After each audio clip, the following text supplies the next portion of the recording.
Alors, on y va. On va commencer tout de suite.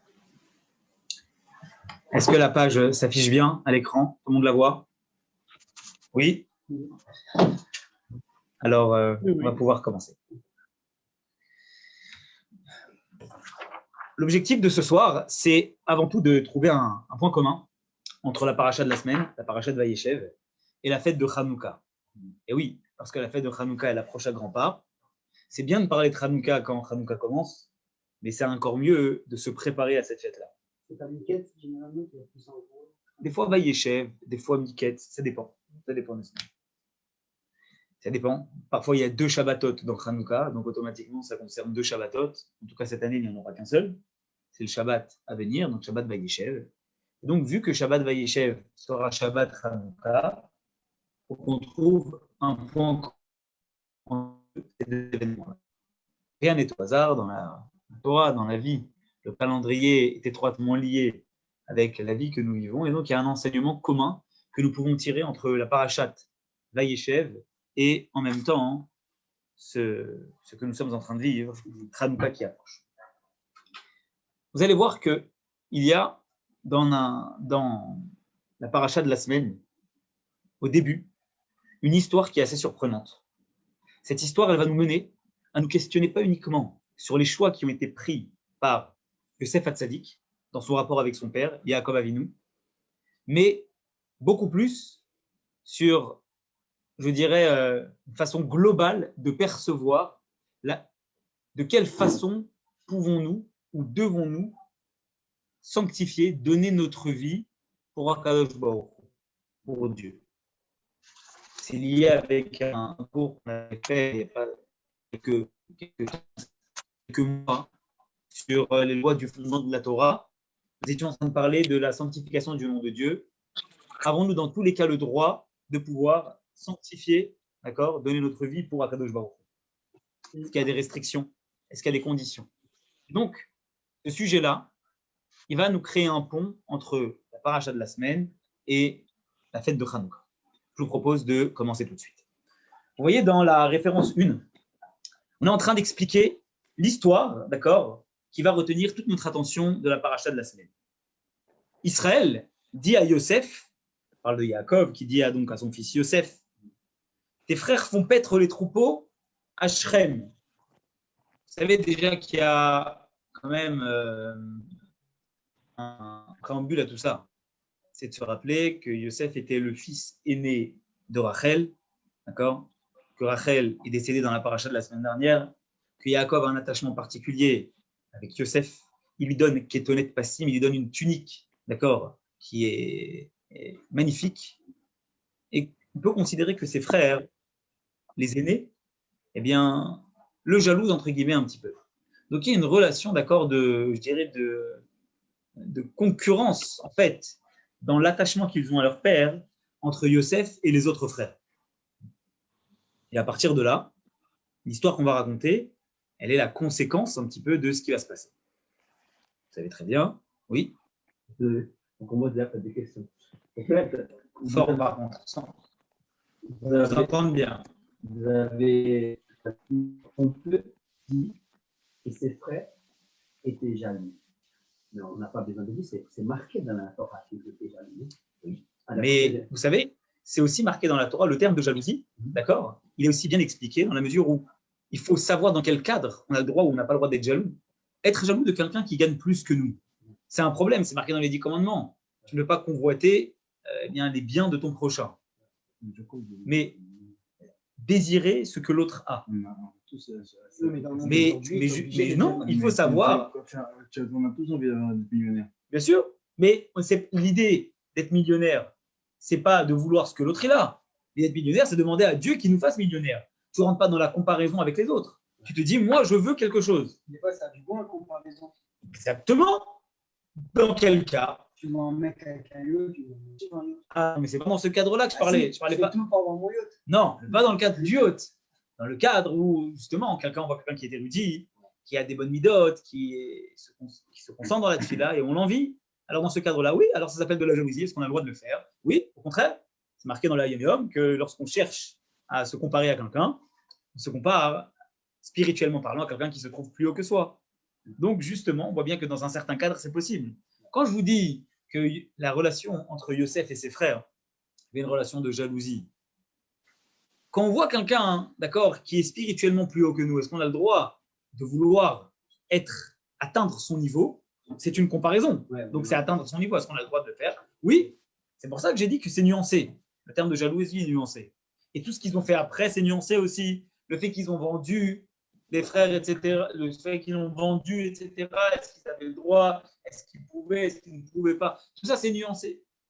Mais on va se laisser ça de côté parce que ce n'est pas le sujet sur lequel on va essayer de parler de tout ça.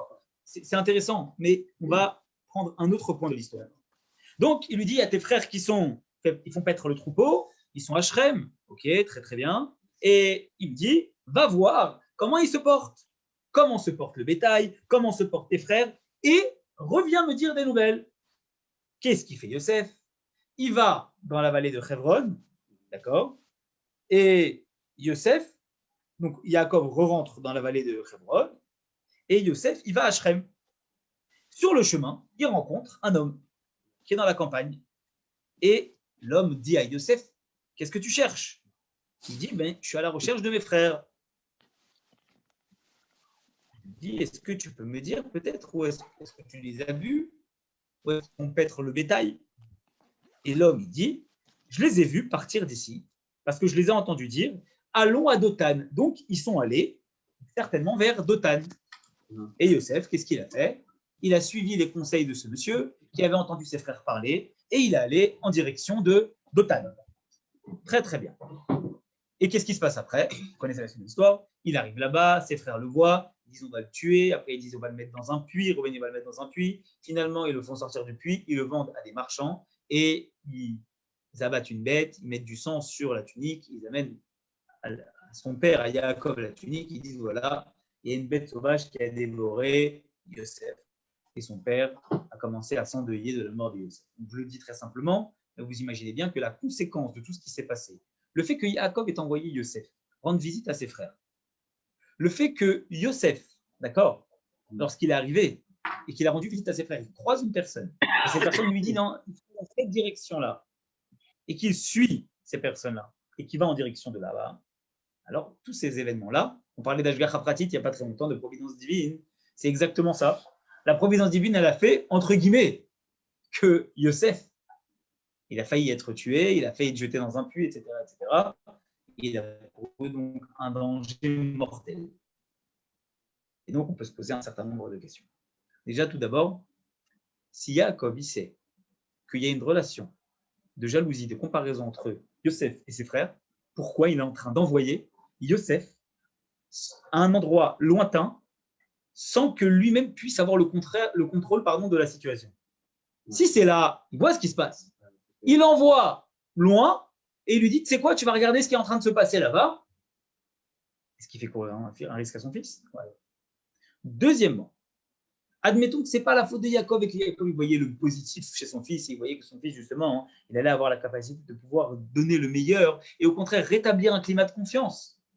Bien que aller surveiller ses frères qui sont en train de faire paître le troupeau de la part du père, ce n'est pas vraiment, entre guillemets, donner confiance aux autres frères.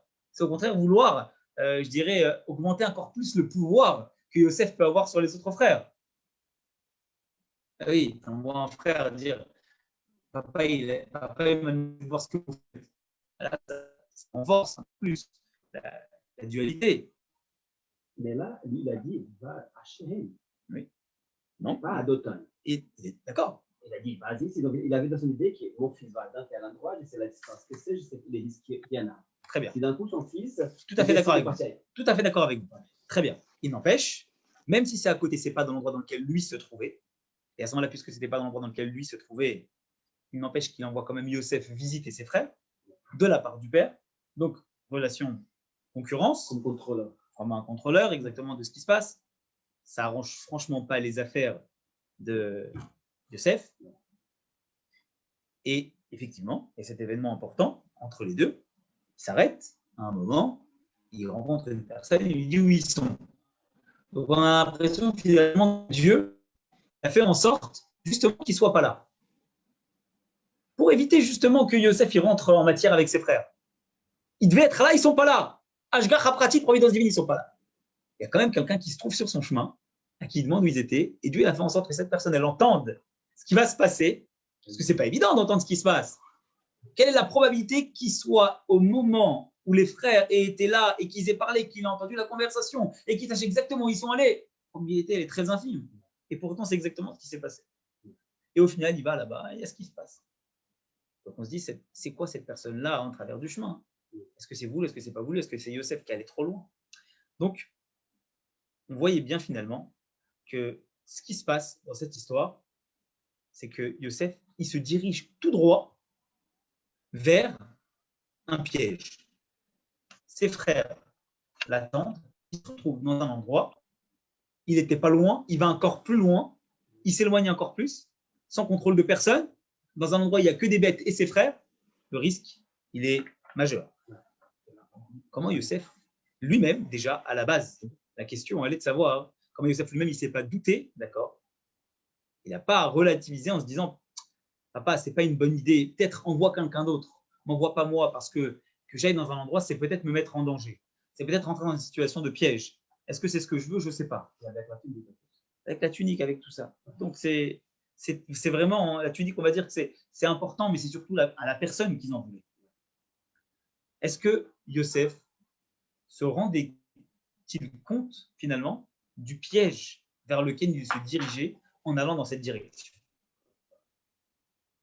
Alors, justement, à propos de ça, on voit que les commentateurs, ils discutent à propos de ce qui s'est passé. Et comme vous le voyez ici, dans la référence 2, d'accord, on a Rashi qui intervient. Que nous dit Rashi? Rashi dit comme ça, c'était qui l'homme qui l'a trouvé? C'était l'ange Gabriel. Et Rashi, Kodesh, il sait que l'homme en question, c'était un ange. Ça veut donc dire, en tout cas, même si on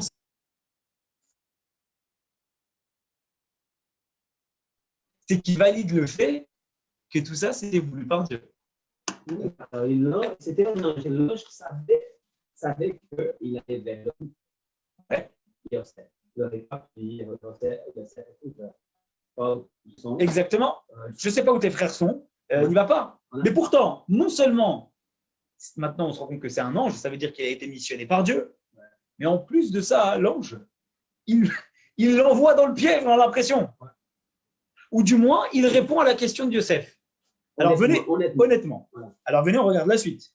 On va voir à la suite de ça, quel est le sens de la suite de ce qu'a dit l'ange. Ils sont partis d'ici. Ils se sont départis de tout sentiment de fraternité à ton égard. Donc l'ange, il a été très clair avec Yosef. D'après Rashi, il lui a clairement dit, il te considère plus comme un frère. Il ne t'aime plus. Fini. Là, ils sont arrivés au bout du bout. D'accord? Tu les as trop cherchés avec ton histoire des deux rêves que tu leur as raconté. Et maintenant, c'est fini. Oublie. Regardez. Allons à Dotan. Que dit Rashi? Pour chercher des raisons religieuses. Le terme Dotan, c'est le terme de date. Date veut dire en hébreu la religion. Ils sont allés pour chercher des raisons religieuses. Ils sont allés faire un conseil, d'accord, loin ici, loin de ton père, pour pas qu'il soit influencé à te laisser en vie, pour ne pas qu'il entende ça. Ils sont allés se réfugier, comme dans un beddin, un tribunal, pour pouvoir décider ensemble de ce qu'ils allaient faire de toi, comme est-ce que tu es chayav mita, est-ce que tu es condamnable à mort. Donc ça veut dire qu'en fait, l'ange, il a exactement, d'après Rashi, il a exactement dit à Yosef ce qui allait se passer. Il l'a prévenu. Je suis pas convaincu. Sur toute la ligne. Tu n'es pas convaincu de quoi?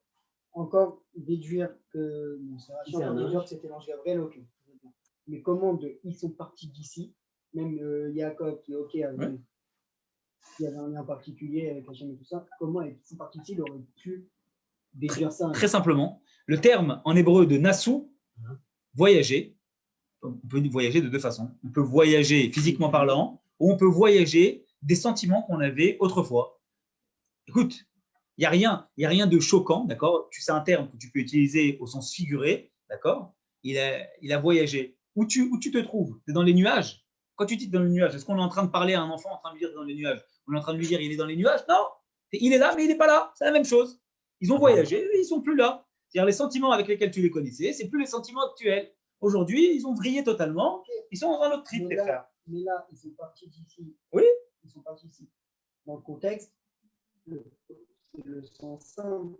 Ouais. Comme il dit, ils sont partis ici, physiquement, ils ont fait un point B. D'accord. Mais imagine maintenant que Yosef, il sait qu'en face de lui, il a un ange. Pourquoi tu veux qu'il demande à l'ange où est-ce qu'ils sont? L'ange? Moi, j'y sais. Moi, je suis un être spirituel. Certainement que l'ange, j'y sais. Les tzadikim, ils savent. Pourquoi pas? Pourquoi pas? On a vu que Yaakov, on a parlé la semaine dernière, on a dit à propos de la bataille entre l'ange de Yaakov et Esav, on a dit que Yaakov, il a vu que c'était un ange, il savait que c'était l'ange d'Esav. Comment il savait? Il avait l'apparence humaine. On a dit, il savait, un tzadik qui sait percevoir quand c'est un ange. Yosef aussi, c'était un tzadik, et Yosef, il a pu percevoir que c'était un ange.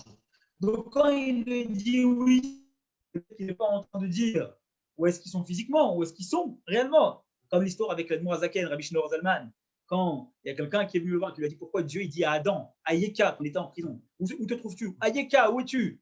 Dieu ne sait pas où il est Adam. Non, à Yeka, où tu te trouves? Où est le Adam que j'ai créé, qui est un tzaddik? Qu'est-ce qui t'est arrivé? C'est la même chose. Où tu es, où ils sont, mais ils sont où dans leur tête? Et il leur répond, Nasoumisé. Ils sont partis, là, ils ont voyagé, ils ne sont plus là. Et il insiste en disant, Nelcha Dotaina. Il dit, ils sont allés, ils ont dit, venez, on va à Dotan. Venez, on va gérer le cas de date, de religion. Alors, Dotaina, Dotan, ça peut avoir le sens de vivre, ça peut avoir également le sens de date, de gérer la chose religieusement parlant. Comment on peut traiter cette problématique? Qu'est-ce qu'on peut faire pour le tuer? Il l'a prévenu. Et regardez que Rashi précise, quant au sens simple, Dotan est le nom d'une localité. Donc Dotan, ça reste malgré tout le nom d'un endroit. Et Rashi précise, un texte ne peut se dégager de son sens simple. Ça veut bien dire, et c'est pour ça qu'on attendait la conclusion de ce Rashi pour dire ce qui est en train de se passer. Quand Rashi dit un texte ne peut se dégager de son sens simple, Rashi est en train de dire, tu ne peux pas dire qu'il n'y a que c'est le sens figuré qui a été dit, puisque c'est marqué les mots du verset. Il peut y avoir un sens figuré, mais ce n'est pas en ces termes-là que l'ange s'est adressé à Yosef. Autrement dit, l'ange a parlé à Yosef, il lui a dit les choses avec le sens simple qu'on connaît. Où sont-ils? Ils sont allés à Dotan, mais il a volontairement utilisé des termes pour que Yosef comprenne d'avar mitor davar, de façon également allusive, que Yosef puisse comprendre de façon allusive que finalement, eh bien, il y a quelque chose qui se cache derrière. Je ne le dis pas de façon explicite, mais je cherche quand même à te faire comprendre que ce qui se passe maintenant, c'est que tu te diriges tout droit vers un piège. Ok? Maintenant, question, évidemment, est-ce que Yosef a compris le message de façon allusive? Oui, il n'a pas compris. Parce que s'il a compris que l'ange, sous-entendu, il était en train de lui faire comprendre, de lui dire, tes frères, si tu vas là-bas, tu vas te faire tuer, ça veut dire que Yosef, volontairement, il s'est mis dans une situation de danger. S'il n'a pas compris, bon, il n'a pas compris. Qu'est-ce qu'on va faire? Il n'a pas compris, il n'a pas compris. Voilà, qu'est-ce qu'on va faire? Alors, venez, on regarde ce que Ramban Nachmanide nous dit. Ramban nous dit, nos maîtres ne peuvent dire que l'homme, il a indiqué à Yosef clairement que ses frères, ils préparaient. Donc, ce qu'on a dit, on va dire qu'il lui a dit clairement. Car s'il était ainsi, Yosef, sentant le danger, n'y serait pas allé. Yosef, il ne peut pas aller. En fait, ce que lui dit l'ange Gabriel était bien vrai. Cependant, il employait un langage. Les deux étant justes, au final, Yosef ne peut comprendre le message caché. Donc ça veut dire qu'il lui a dit, tu sais, tu peux être un tzaddik et ne pas comprendre un langage allusif d'un ange. Tu peux être le plus grand des tzaddikim. Est-ce que tu maîtrises le langage des anges? Quand on est en train de dire que Shlomo Amelech, le roi Salomon, il était tellement l'homme le plus sage qui est sur terre, il maîtrisait le langage de toutes les créatures. Ça veut bien dire que même en étant un tzaddik, les tzaddikim qui l'ont précédé, pour autant, il ne maîtrisait pas le langage de toutes les créatures. Donc, ça veut bien dire que tu peux être un tzaddik qui ne peut pas maîtriser le langage des anges. Donc, certainement qu'il n'a pas maîtrisé le langage de l'ange. L'ange, il lui a dit, que ce soit d'après Rashi ou d'après Ramban, on voit bien que c'est sûr qu'il lui a parlé au sens simple. Il lui a dit, ils sont allés à Dotan. Maintenant, il y a une différence entre ce que Ramban, pas Ramban, mais Ramban, Rabbi Moshe ben Nachman et Rashi. Rashi, il dit, il est allé, il a compris les deux sens, et malgré tout, il est allé, Yosef. Donc Yosef s'est jeté dans la gueule du loup. Ouais. Très clairement, d'après Rashi. Ouais. D'après Ramban, il est allé, mais il n'a pas compris. Par méconnaissance de ce langage, en tout cas, il n'a pas compris le sens allusif. Donc, en tout cas, on voit bien très clairement qu'il y a deux visions. Celle qui nous dérange évidemment le plus, c'est la vision de Rashi. Parce que Rashi est en train de dire que finalement, Yosef s'est jeté dans la gueule du loup, sachant ce qui risquait de lui arriver. Ouais. A-t-on le droit, dans la situation vécue par Yosef, sachant qu'on risque la mort, de foncer devant, la tête la première? Est-ce que c'est quelque chose qui est permis? Non. Alors, ça nous amène à nous poser la question sur, justement, dans le cadre d'une mitzvah, qu'ai-je le droit de faire ou pas, sachant que je risque un danger avéré de mort? Qu'ai-je le droit de faire? Alors, regardez, dans la référence 3, on le voit très bien. Il y a plusieurs avis sur cette question. Qu'est-ce qu'on a le droit de faire dans le cadre où on nous dit transgresse cette avéra ou ne fais pas cette mitzvah, sinon je te tue. Transgresse cette avéra. Quelqu'un qui te dit, Chas Shalom, ne fais pas le Shabbat, sinon je te tue. Est-ce que tu as le droit de lui dire, je me fais tuer? Tue-moi. Non, en fait, c'est alors, qui touche Hachem exactement? Sanctifier le nom de Dieu. Qu'est-ce qui s'appelle sanctifier le nom de Dieu? Faire quelque chose de. C'est donner sa vie pour Dieu. Quand Dieu nous donne une mitzvah. Mais il y a un cadre. Ou il n'y a pas de cadre. Ça veut dire dans n'importe quel cas, j'ai le droit. Oui, quelqu'un qui lève la main. Il y a une question? En tout cas, s'il y a une question sur Zoom. Ah. Moi, j'ai une question. Je ne sais pas si tu m'entends, David. Oui. Oui. Est-ce que dans le cas de Yosef, on ne peut pas dire que c'était un petit peu particulier parce qu'il avait déjà rêvé qu'il allait être roi d'Égypte, donc il savait qu'il n'allait pas mourir avant? Où est-ce qu'il avait rêvé qu'il allait être roi d'Égypte? Il a fait des rêves où on voit des gerbes de blé. Il a fait des rêves où il voit que le soleil et la lune ils se prosternent devant lui. Mais à aucun moment, il a rêvé qu'il allait être roi d'Égypte. Ça veut dire que peut-être que oui, dans l'interprétation des rêves, on sait que Yosef était très fort dans l'interprétation des rêves. Il soupçonnait que quelque chose de spécial est.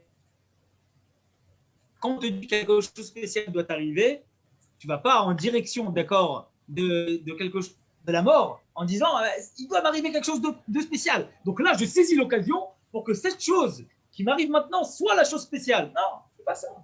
Tu ne cours pas ce risque-là. En tout état de cause, il faut comprendre est-ce qu'il a bien fait, est-ce qu'il n'a pas bien fait, est-ce qu'il avait le droit de le faire ou pas. Et c'est pour ça qu'on voit dans la référence 3, ici maintenant, d'accord, qu'il y a deux écoles.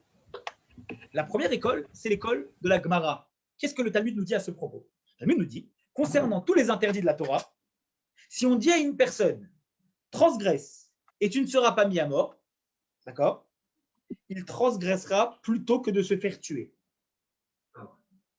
Exception faite pour les interdits d'idolâtrie, adultère et meurtre. Donc la loi, elle est claire dans la Gemara. Il n'y a que dans 3 cas. On l'avait abordé dans les lois de Rambam il y a quelques mois. Et on avait dit, il y a seulement 3 choses pour lesquelles on se fait tuer plutôt que de transgresser. L'idolâtrie, les mœurs interdites, ou si soi-même on nous demande de tuer quelqu'un. C'est uniquement ces 3 cas-là.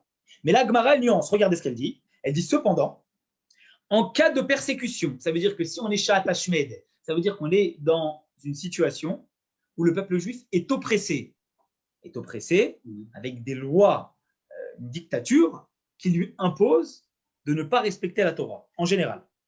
Ou si la transgression sera faite en public, ça veut dire on ne nous dit pas que tu vas transgresser en cachette, mais que tu vas transgresser à partir de 10 personnes qui seront là. Voilà prise au piège. Même pour une simple mitzvah, il faudra se laisser, d'accord, tuer pour ne pas transgresser. Donc, la Gemara, elle dit, on ne peut pas donner sa vie pour le nom de Dieu, si ce n'est ces 3 commandements-là. Mais si on est dans un état de persécution, une génération qui est persécutée, ou si on nous dit qu'on va faire cette avéra chas v'shalom devant 10 personnes, c'est en public, alors à ce moment-là, on n'accepte pas de le faire. Ok. Ça, c'est les éléments de réponse de la Gemara. Regardez ce que dit Maïmonide. Maïmonide, justement, ce qu'on avait abordé dans le passé, il nous dit quoi? Il nous dit comme ça. Dans les cas où il doit transgresser, plutôt que se faire tuer, s'il se fait tuer et ne transgresse pas, il est tenu responsable de sa vie. On dit, Maïmonide, il est en train de dire, quelqu'un qui dit, on lui dit, si tu transgresses pas, je te tue, et qui se fait tuer, alors qu'on ne parle pas de ces 3 cas-là, c'est péché, c'est un suicide. Maïmonide dit, c'est un suicide. Il est tenu responsable. Par contre, il dit, s'il y a la règle qu'il doit se laisser tuer pour ne pas transgresser et qu'il fut tué et sanctifié au nom de Dieu, autrement dit que si c'est dans ces 3 cas-là, les 3 autres cas, alors à ce moment-là, ces 3 cas-là sont exceptions, et ce qui se passe, c'est que ce n'est pas considéré comme du suicide.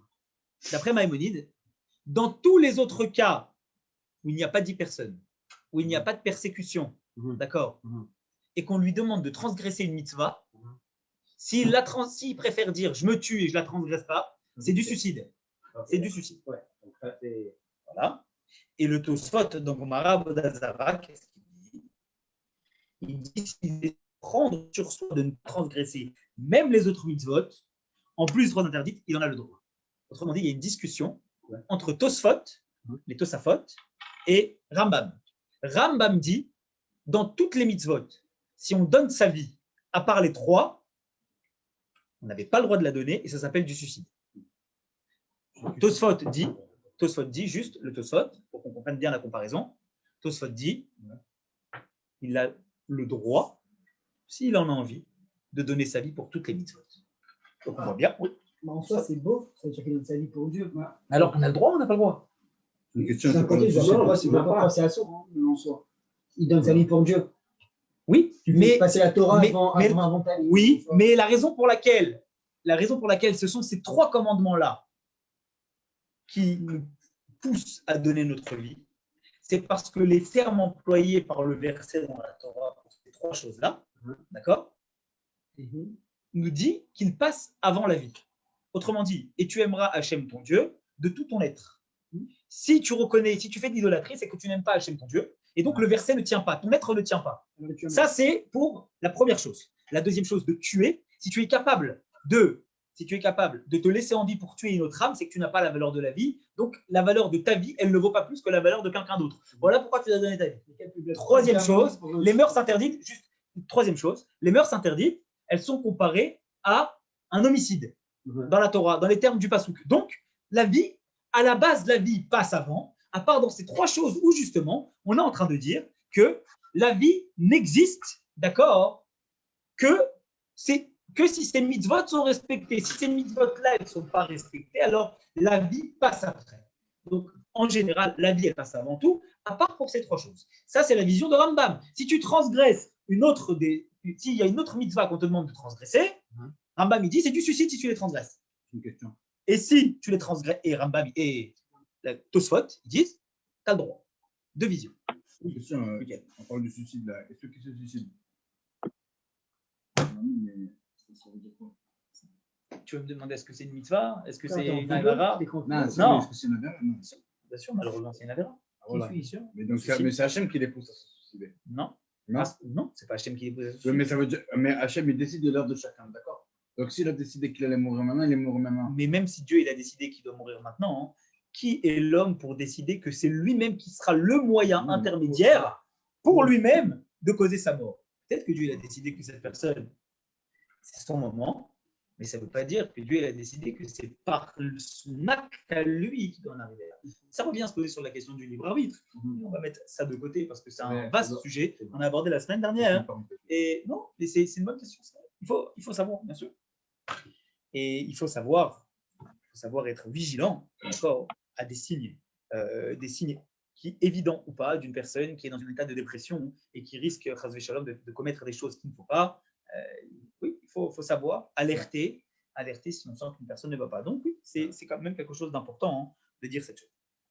Cela n'empêche, la question est de savoir, est-ce qu'on a le droit de donner sa vie pour toutes les mitzvot ou uniquement pour les 3? D'après Tosfot, oui. D'après Rambam, non, c'est du suicide. Alors, vous voyez bien, on a en fait 2 écoles. Et ces 2 écoles-là, elles nous permettent de comprendre le débat qu'on avait dans le numéro 2 entre Rashi et Ramban. Est-ce que Yosef savait qu'il allait vers le danger ou est-ce que Yosef ne savait pas qu'il allait vers le danger? Quelle est la mitzvah dont on est en train de parler? Parce qu'on a dit que quoi qu'il arrive, c'est dans le cadre d'une mitzvah. La mitzvah, c'est d'honorer, de respecter la parole de son père. Son père, il lui a dit, je répète, il lui a dit, va voir comment se portent tes frères, le bétail, et rapporte-moi des nouvelles. Autrement dit, il était missionné par son père de devoir savoir comment vont ses frères. C'est pour ça qu'il est allé au bout, même quand il était sur la route et qu'on lui a indiqué que ses frères n'étaient pas là, il n'avait pas encore accompli sa mission, puisqu'il ne pouvait pas rentrer et dire à son père comment vont ses frères. Il ne les a pas vus, n'est-ce pas? Donc, mais son but était d'aller voir cette femme, la mitzvah d'Hachem. Que Hachem a donné la mitzvah à son père. Justement, dans le son où il a compris le message, on s'est dit qu'il se dit, on reparle de la mitzvah, est-ce que je dois donner ma vie ou pas? Lui, peut-être, a décidé de donner ça. Donc, à partir de là… Si on fait un lien entre la 3 et la 2, quoi. Exactement, mais il y a un lien. Soit, et on va le voir tout de suite, si on va d'après la vision de Rashi, qui dit que Yosef, il savait qu'il se dirigeait vers un danger.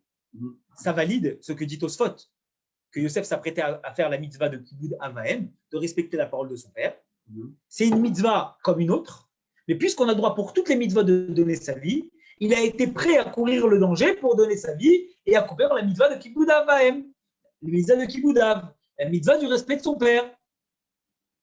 Donc on voit bien qu'il y a une concordance entre la vision de Rashi et la vision de Tosfot.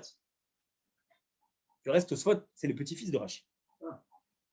Mais ça n'a rien à voir parce que dans la Gemara, il y a des dizaines et des dizaines, centaines de discussions entre Tosfot et Rashi. Mais en tout cas, là, il y a une concordance. Et si on va d'après le deuxième avis qui dit que, en vérité, l'ange lui a dit, mais il n'a pas compris, donc il ne savait pas vers quel danger il allait, ça valide l'avis de Rambam qui dit qu'en fait, jamais il aurait donné sa vie pour une autre mitzvah. Et la raison pour laquelle il a donné sa vie, c'est parce qu'il ne connaissait pas le danger. Donc on voit bien que la discussion entre Rashi et Nachmanide, la discussion entre Rashi et Ramban, eh bien, elle se retranscrit. D'accord? Dans la discussion sur le Kedusha, la sanctification du nom de Dieu, entre les Tosafot et Rambam. Donc, Rambam égale Ramban, Nachmanide et Maïmonide sont en accord, ici, et Rashi et Tosfot sont en accord. Ok? Très bien. Rabbi, qu'est-ce que vous pensez de l'attitude d'Isaac avec Abraham? Dites-moi, je n'ai pas entendu. De Isaac avec Abraham. Oui. Alors, il obéit à son père, sachant qu'il y a un risque d'être sur l'autel. Alors, est-ce que il donne sa vie aussi pour respecter son père? Bravo, monsieur Waknin. Et vous savez quoi? C'est la même question qu'on a. C'est exactement la même question. Vous avez raison. Yosef, finalement, il a le droit de faire ce qu'il a fait. Si Yosef, il a le droit, alors Yitzhak, il a le droit. Mais si Yosef n'avait pas le droit, alors à ce moment-là, Yitzhak n'avait pas le droit. D'accord? Vous avez tout à fait raison. Donc, si on arrive à expliquer Yosef, on va comprendre également Yitzhak. Donc, on va voir. On va voir est-ce qu'on arrive à trouver justification. Pas simplement d'après Rashi, parce que d'après Rashi, on a trouvé. Rashi, il dit, pour toutes les mitzvot, sans exception, on peut y aller. Et Tosfot, ils disent, pour toutes les mitzvot, sans exception, on peut y aller. Maintenant, la question, elle est de savoir, pas pour Rashi, pas pour Tosfot, pour Ramban. Pour Rambam, alors pour les personnes qui se souviennent du cours sur la sanctification, il y avait un élément de réponse qu'on avait abordé, un cas particulier qui évoque Rambam, Maïmonide, qui nous permet de comprendre, même d'après Rambam, pourquoi il l'a fait. On va le voir tout de suite. Numéro 5. Le Nimkei Yosef, dans la Masechet Sanhedrin, d'accord, le cas qu'on est en train de parler, on va nous dire très clairement quelque chose que Rambam reprend. Il nous dit qu'en fait, à la base, ok, on ne peut pas donner sa vie pour toutes les mitzvot. Mais s'il s'agit d'un grand homme qui est pieux et qui craint Dieu et qui voit que la génération, dans ce domaine-là, dans un domaine en particulier, une mitzvah, un sujet en particulier, ils ont beaucoup de lacunes, alors à ce moment-là, il a le droit de sanctifier le nom de Dieu pour ça. Pourquoi ? Parce que ça va être un fait tellement marquant de savoir qu'un tzaddik, il a donné sa vie pour telle mitzvah, que les gens ils vont prendre conscience après de l'importance de cette mitzvah et ils vont être beaucoup plus vigilants. Donc, il donne sa vie, pas pour la mitzvah, en question, mais il donne sa vie pour que les gens ils prennent conscience de l'importance de servir Dieu, de façon générale. Vous êtes d'accord ? Pour qu'ils puissent observer et craindre Dieu. Très bien. Mais il y a un élément qu'on n'a pas dit. Vous savez, c'est quoi ? C'est qu'en fait, Yosef, qu'est-ce qu'il a fait ? Il a dit, je vais pour accomplir la mitzvah que mon père me donne. Son père, il lui a dit quoi ? Va me donner des nouvelles de tes frères, va voir comment vont tes frères, et reviens me donner des nouvelles.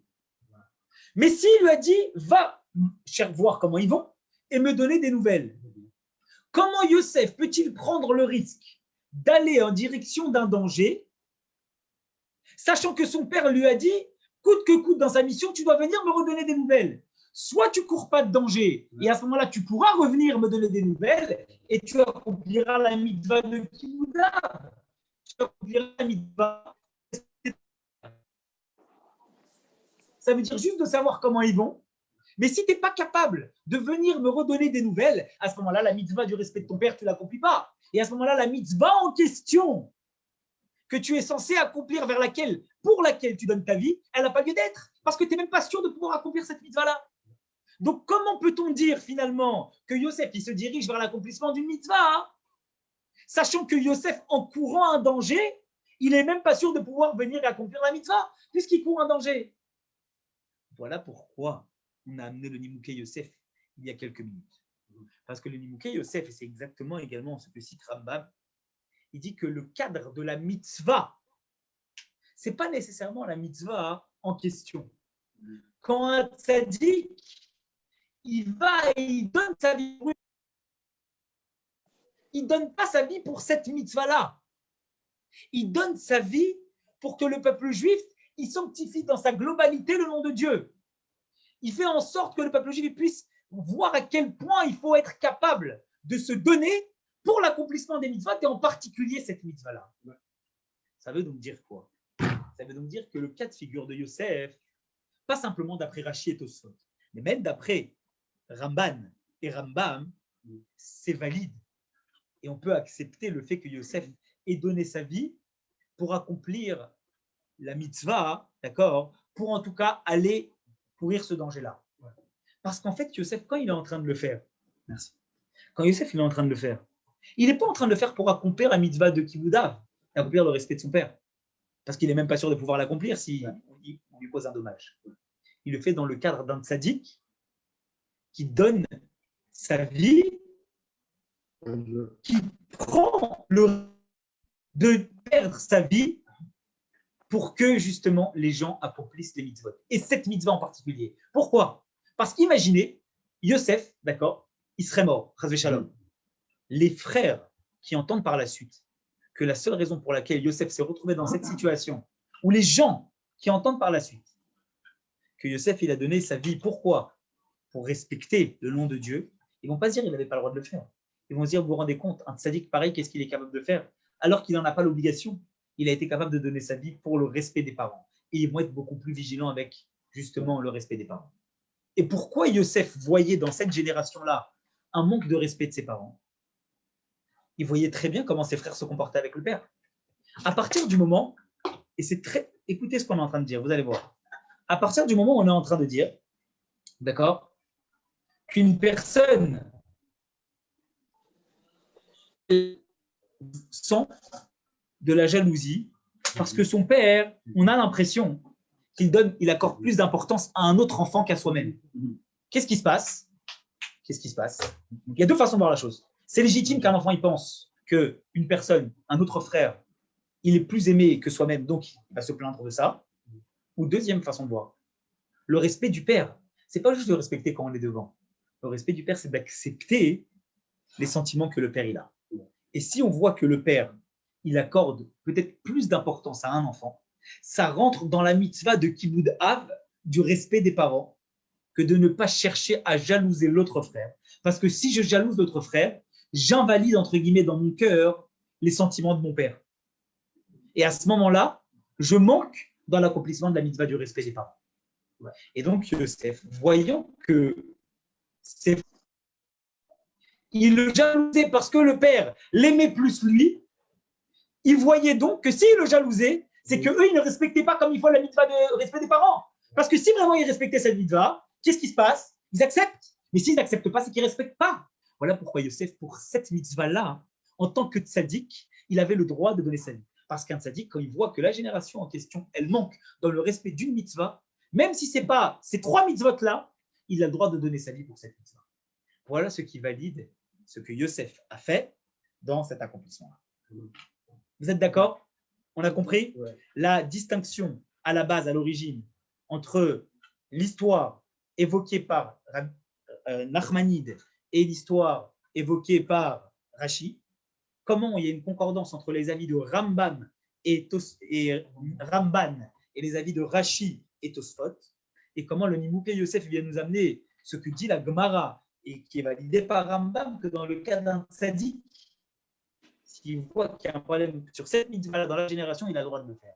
Donc, d'après tous les avis, Yosef avait le droit de courir ce danger-là, parce qu'un tzaddik, quand il voit qu'il y a un manquement dans une mitzvah, dans un commandement, sur une chose en particulier dans la génération en question, quelle que soit la mitzvah, il a le droit de courir le danger, il a le droit de donner ça. Oui?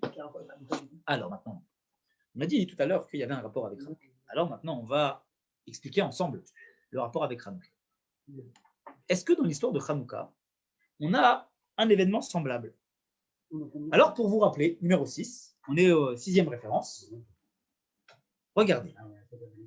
Dans la référence 6, Rambam, Maïmonide, des lois de Hanouka, nous dit comme ça, à l'époque du second Beth Amikdash, lorsque les Grecs régnaient, ils ont décrété des lois contre le peuple juif.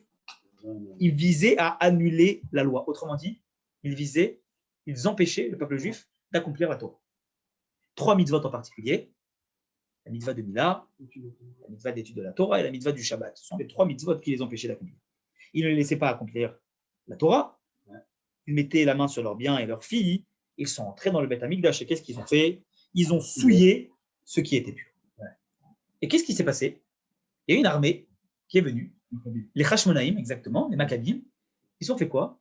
Ils ont déclaré la guerre contre les Grecs. Et ils ont gagné la guerre. Je vous pose une question. Non, pas Nabucodonosor, c'est pas Nabucodonosor, c'est les Grecs. Non, Antiochus. Nabucodonosor, c'est la destruction du premier temple. C'est les Perses. Là, c'est les Grecs. Non. Nabucodonosor, c'est plus l'histoire. Oui, parce que c'est l'ancêtre de la reine Vashti. Mais là maintenant, la question qu'on peut se poser ensemble, elle est claire. Est-ce que les Hashmonaïm, les Maccabim, en déclarant la guerre aux Grecs, parce que c'est ce qu'ils ont fait, c'est eux qui ont pris les armes, ils ont couru un danger. Ils ont couru un danger ou pas? Est-ce que logiquement parlant, la guerre, ils pouvaient la gagner? Logiquement, rationnellement parlant, ils pouvaient la gagner. Aucune possibilité de gagner cette guerre-là. Du coup, si on entend la question, est-ce que en allant à la guerre, en déclarant la guerre, ils savaient qu'ils allaient donner leur vie, alors que ce n'était pas obligatoire? Est-ce qu'ils savaient qu'ils allaient donner leur vie? Si tu vas en guerre contre un ennemi exactement, si tu vas en guerre contre un ennemi dont tu sais pertinemment que tu n'as aucune chance contre lui, tu prends un risque, tu cours un danger. Il y avait une raison pourquoi ils sont en guerre, parce qu'ils voulaient, c'est qu'ils voulaient Hachem. Ils voulaient rendre aux Juifs leur droit d'exercer les mitzvahs de la Torah. Ils voulaient donc rendre aux Juifs, ils ont dit, je vais dans ton sens, je vais dans ton sens. Ils vont donc, a priori, ils vont courir un danger, ils vont en guerre, d'accord, pour pouvoir courir un danger. Pourquoi? Pour pouvoir justement rétablir le droit d'étudier la Torah. Moi, j'ai une question à vous Dans poser. ce sacrifiant, ils apprennent du coup à craindre. Qu'est-ce que la Torah, elle dit?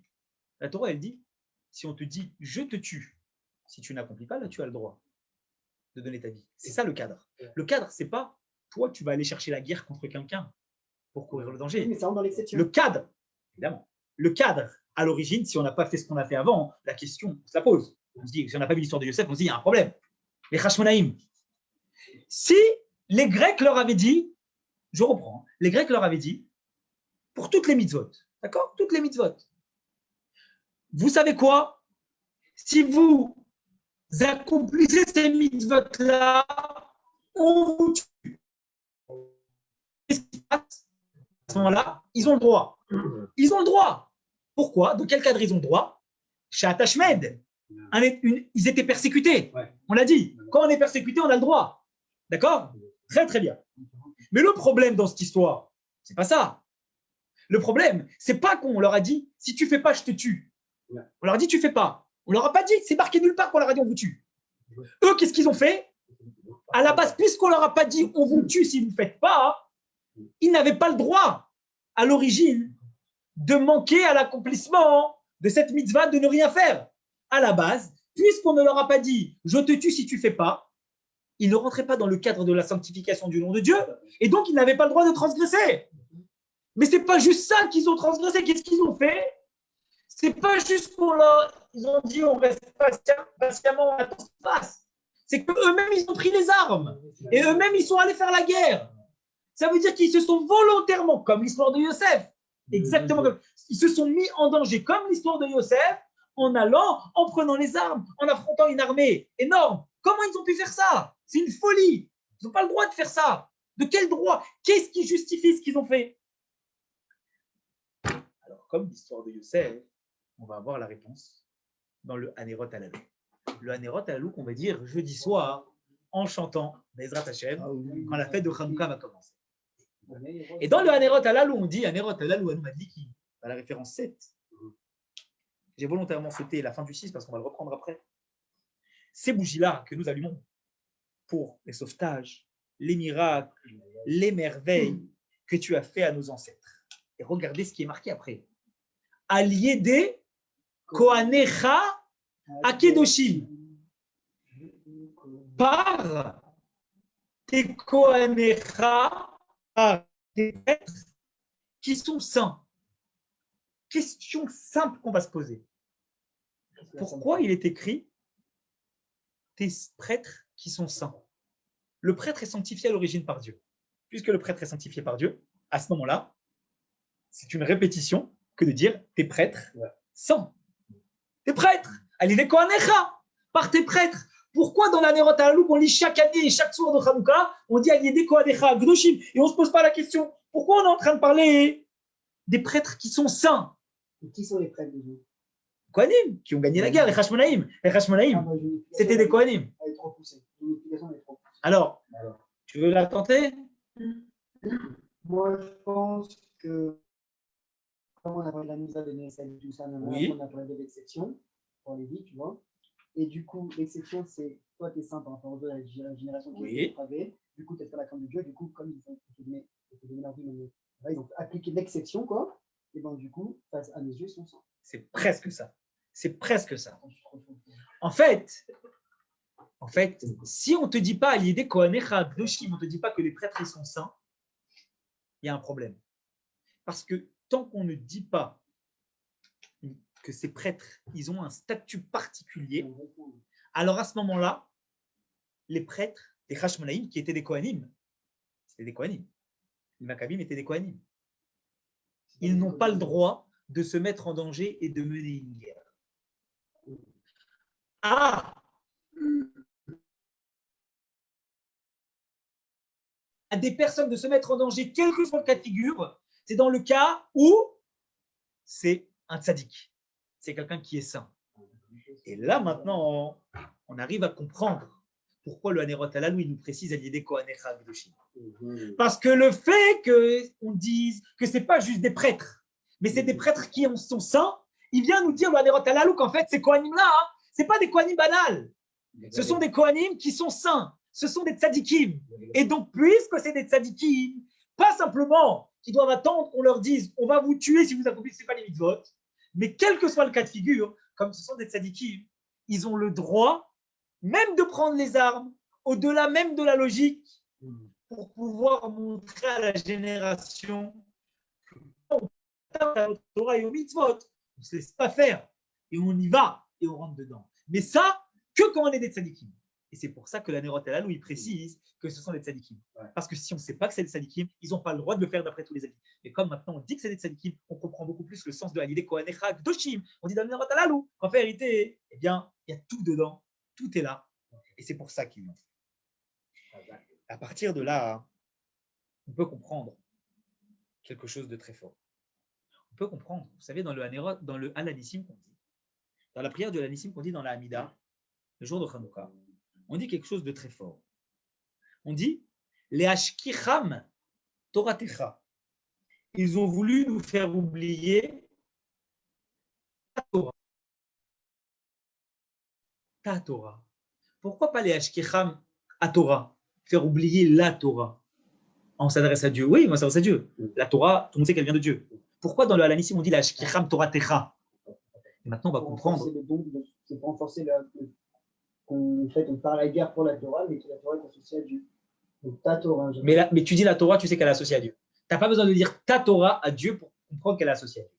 Ça veut bien dire que finalement, quand on est en train de dire la Ashkicham Torah Techa, on ne fait pas référence à la Torah. On fait référence à la Torah et ce qui la caractérise parce qu'elle vient de toi. Je m'explique.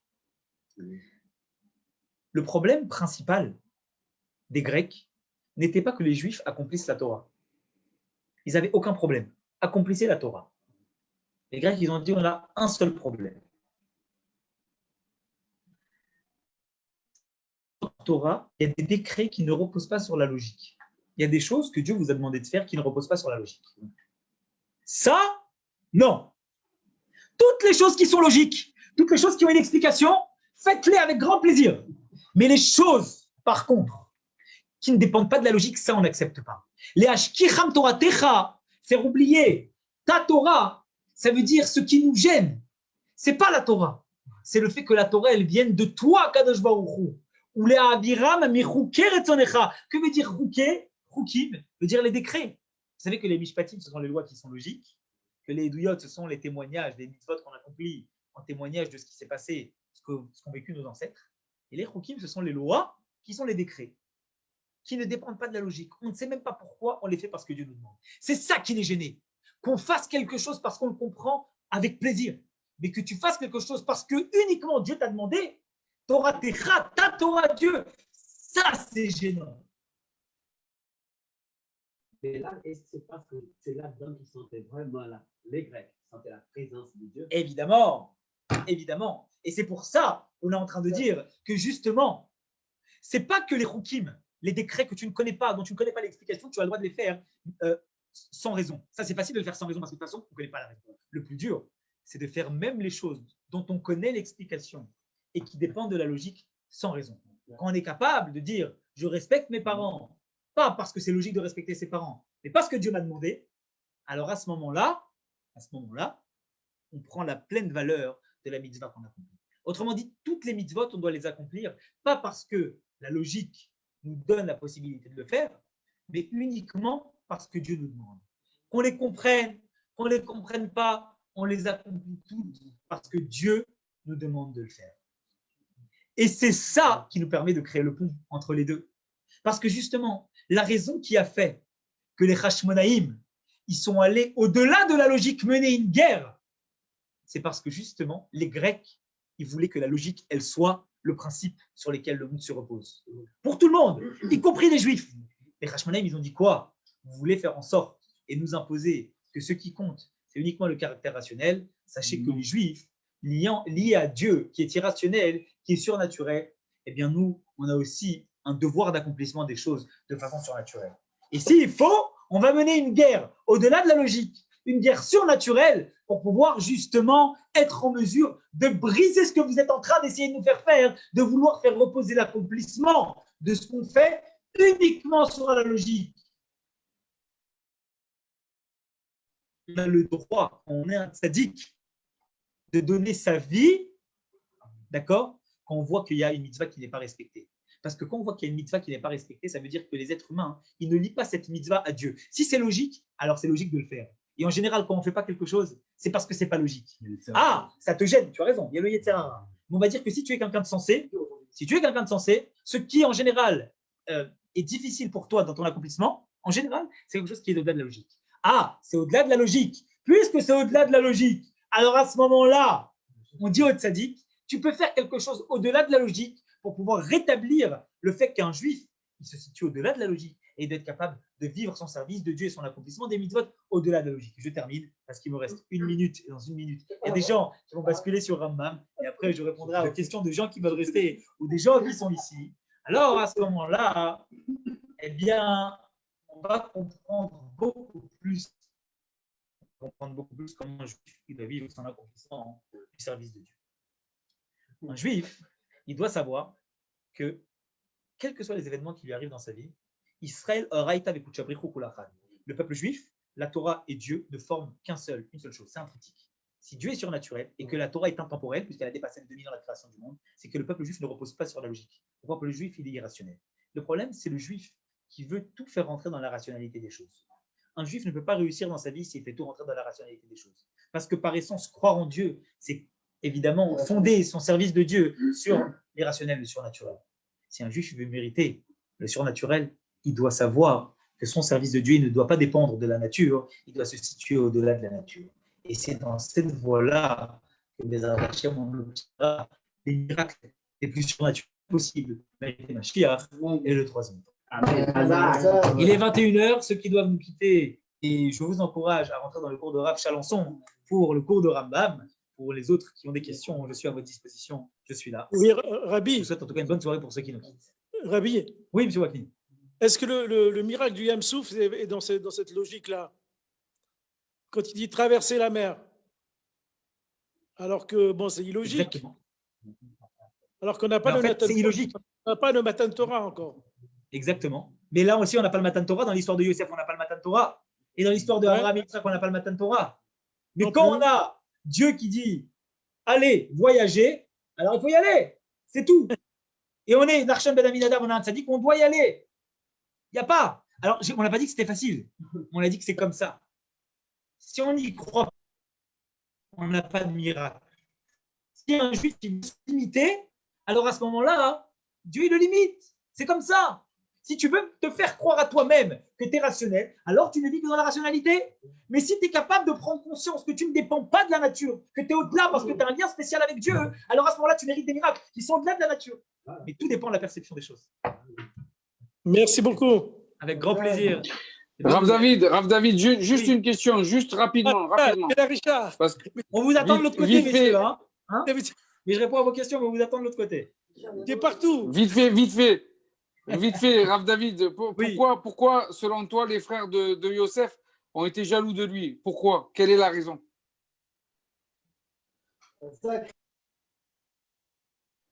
La raison pour laquelle ils ont été jaloux, parce qu'ils voyaient, en quelque sorte, est-ce qu'ils ont bien fait? C'est sûr qu'ils n'ont pas bien fait.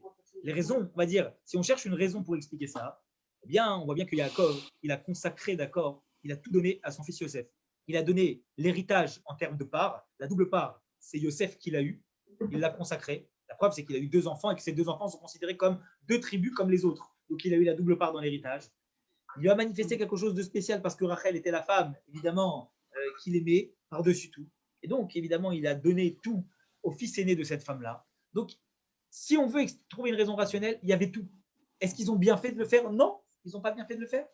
Ils n'ont pas bien fait. La preuve, c'est qu'on voit bien que Yosef, il a dû donner sa vie pour pouvoir montrer que quand il y a un problème dans cette jalousie, et il faut respecter ce que son père dit, il ne disait pas Il n'était pas en train de dire, vous ne devez pas me jalouser. Il devait dire, vous devez respecter ce que papa il fait.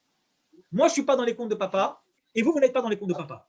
Mais il y a aussi une autre logique. Il y a il considère les choses comme ça. Il faut accepter ce qu'il dit. Et on n'a pas le droit de rentrer en matière. Ça, c'est respecter. Mais je suis d'accord. Mais je suis d'accord, mais il y a aussi une autre logique. La logique de dire que si il n'y avait pas eu de différence entre tous les enfants, ce qui est la véritable justice, ben, il n'y aurait pas eu ce problème. Exact. Mais ça veut dire que là, tu rentres dans la tête de Yaakov. Et si tu veux savoir… Sans lui faire offense, sans lui faire offense. Je suis d'accord. Donc, le problème ne vient pas des frères, le problème vient de Yaakov. Comment Yaakov il a pu mettre Yosef au-delà des autres?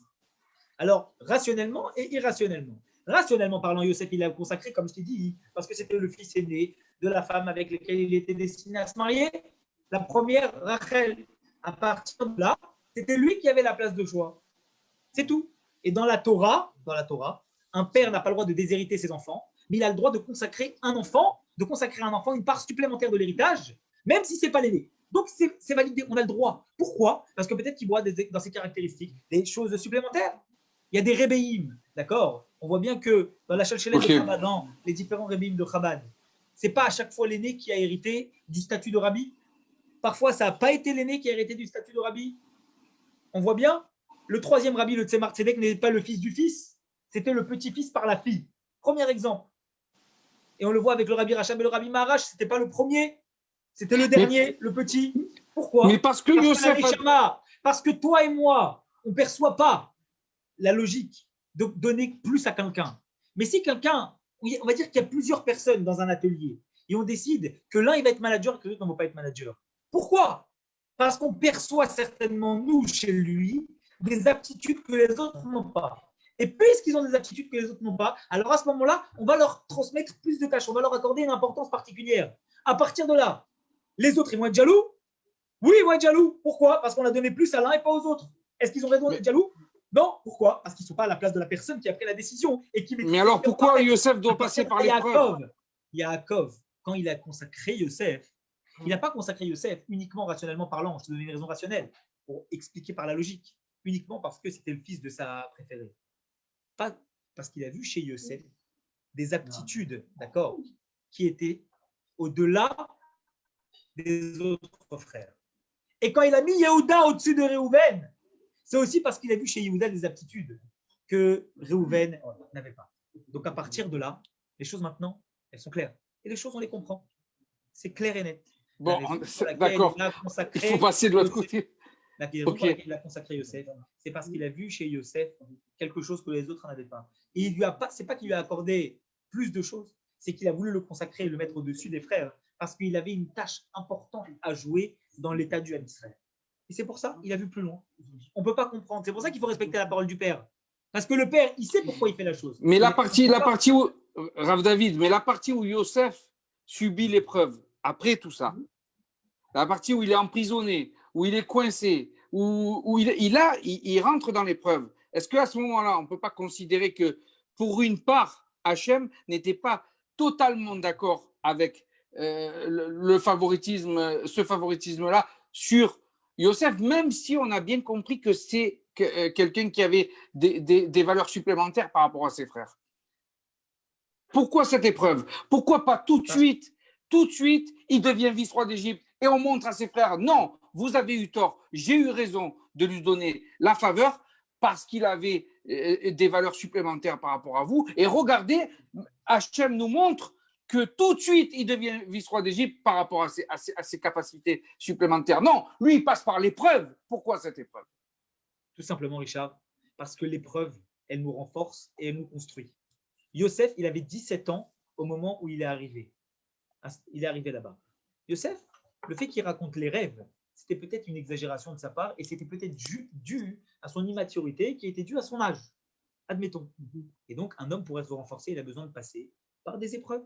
Et Dieu, ce qu'il a voulu, c'est qu'il voyait les aptitudes et les facultés de Yosef, mais il voyait aussi la nécessité que Yosef s'aguerrisse, qu'il fasse,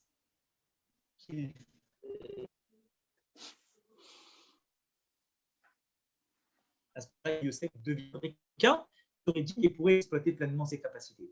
Si Yosef, comme nous autres, on ne passe pas par l'épreuve, quand Dieu nous met des épreuves sur notre route, ce n'est pas qu'il veut nous casser, c'est qu'il veut au contraire nous renforcer.